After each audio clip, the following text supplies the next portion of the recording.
বেড়েই চলছে আগুনের ভয়াবহতা। দর্শক, দেখছেন এই মুহূর্তে কড়াইল বস্তির আশপাশ এলাকা পুরোটাই পুড়ে ছাই হয়ে আছে এবং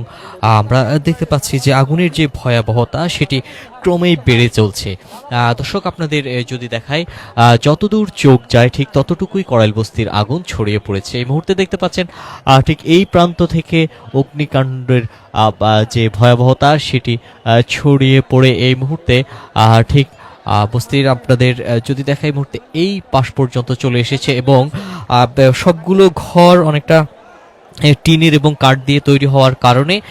আগুনের যে ভয়াবহতা সেটি খুব দ্রুত বেড়ে চলছে। দর্শক, ফায়ার সার্ভিসের অগ্নি নির্বাপক কাজে ব্যবহৃত যে যানবাহনগুলো আছে সেই যানবাহনগুলো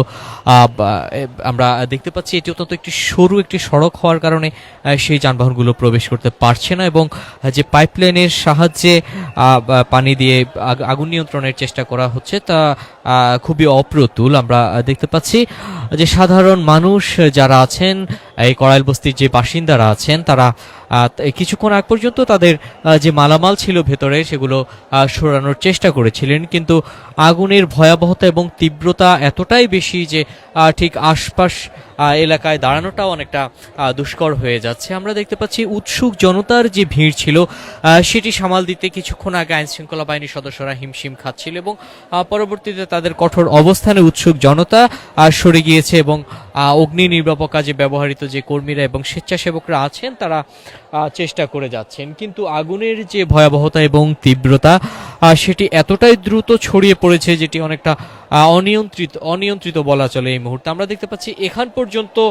আগুনের যে লেলিহান শিখা সেটি দেখা যাচ্ছে। এর পাশেই যে ঘরগুলো আমরা দেখতে পাচ্ছি সবগুলোই এটি টিন শেড এবং কাঠ দিয়ে তৈরি হওয়ার কারণেই দ্রুত আগুন ছড়িয়ে পড়ছে এবং দর্শক, যে সড়ক দিয়ে যে সড়কটি আছে এটা অত্যন্ত সরু হওয়ার কারণেই যে অগ্নি নির্বাপক কাজে ব্যবহৃত যে যানবাহনগুলো আছে সেগুলো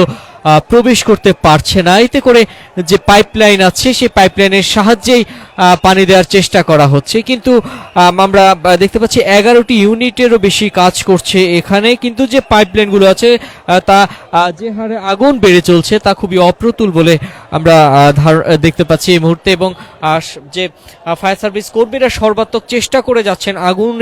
আগুনের যে ভয়াবহতা সেটি নিয়ন্ত্রণ করতে চেষ্টা করে যাচ্ছেন, কিন্তু যে কড়াইল বস্তির যে ঘরগুলো ছিল সেগুলো কাঠ এবং টিনের তৈরি ঘর হওয়ার কারণে সেটি এখন আছে এবং আমরা দেখতে পাচ্ছি ঠিক দর্শক যে অংশটি দেখতে পাচ্ছেন এটি সব শেষ অংশ যেখান পর্যন্ত আগুনের যে লেলিহান শিখা সেটি ছড়িয়ে পড়েছে এবং ঠিক এই পাশে আমরা দেখতে পাচ্ছি পাইপলাইনের সাহায্যে পানি দেওয়া হচ্ছে যাতে করে নতুন করে যে পাশটি আছে সেটি যেন আগুনের ভয়াবহতা থেকে রক্ষা পায় এবং আগুন যেন ছড়িয়ে না পড়ে সেটি চেষ্টা করে যাচ্ছেন ফায়ার সার্ভিস কর্মীরা। দর্শক, আপনাদের জানিয়ে রাখি ঠিক যত দূর চোখ যায় তত দূর আমরা দেখতে পাচ্ছি আগুনের লেলিহান শিখা ছড়িয়ে পড়ছে এবং কিছুক্ষণ পর পর অনেকটা বিস্ফোরণের মতো আমরা দেখতে পাচ্ছি ধোঁয়ার কুণ্ডলী উঠছে এবং আগুনের যে তীব্রতা সেটি ক্রমেই বেড়ে চলছে। দর্শক, আমরা কিছু উৎসুক জনতার ভিড় দেখতে পাচ্ছি এখানে।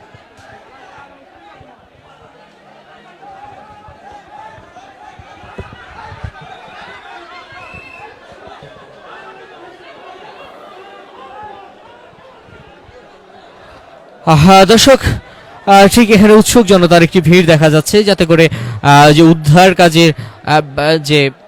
স্বাভাবিক যে কাজকর্ম ছিল সেটি ব্যাহত হচ্ছে এবং যে পাইপলাইনের সাহায্যে পানি দিয়ে আগুন নিয়ন্ত্রণের চেষ্টা করা হচ্ছে সেই পাইপলাইনগুলোতে যেন কারোর পায়ের চাপ লেগে যে পানির যে স্বাভাবিক গতি আছে সেটি নষ্ট না হয় সেটি নিশ্চিত করতে আমরা স্বেচ্ছাসেবকদের দেখতে পাচ্ছি তারা পাইপ অনেকটা পাহারা দিয়ে রাখা হচ্ছে যাতে করে উৎসুক জনতার যে ভিড় সেই ভিড়ে পায়ের চাপ লেগে যেন পানি সরবরাহ ব্যাহত না হয় সেটি নিশ্চিত করতে আমরা স্বেচ্ছাসেবকদের ভূমিকা দেখতে পাচ্ছি। দর্শক, পুড়ে ছাই হয়ে যাচ্ছে কড়াইল বস্তি, আগুনের তীব্রতা ক্রমেই বেড়ে চলছে। প্রায় 2 ঘন্টারও বেশি সময় ধরে আগুন জ্বলছে এবং আগুনের যে তীব্রতা সেটি অনেকটা ভয়াবহ রূপ ধারণ করেছে এই মুহূর্তে। দর্শক, আপনাদের জানিয়ে রাখি যে সড়কটি সে কড়াইল বস্তির সাথে সে মিলিত হয়েছে, সেই সড়কটা অত্যন্ত সরু একটি সড়ক হওয়ার কারণে ফায়ার সার্ভিসের অগ্নি নির্বাপক কাজে ব্যবহৃত যে যানবাহনগুলো আছে সেগুলো প্রবেশ করতে পারেনি, এবং আমরা দেখতে পাচ্ছি পাইপলাইনের সাহায্যে এই মুহূর্তে পানি দিয়ে আগুন নিয়ন্ত্রণের চেষ্টা করা হচ্ছে, কিন্তু আগুনের যে তীব্রতা এবং যে ভয়াবহতা সেটি কোনোভাবেই নিয়ন্ত্রণ করা যাচ্ছে না, ক্রমে ছড়িয়ে পড়ছে চারপাশে আগুন। দর্শক, সবশেষ তথ্য জানতে যুক্ত থাকুন যুগান্তরের সাথে।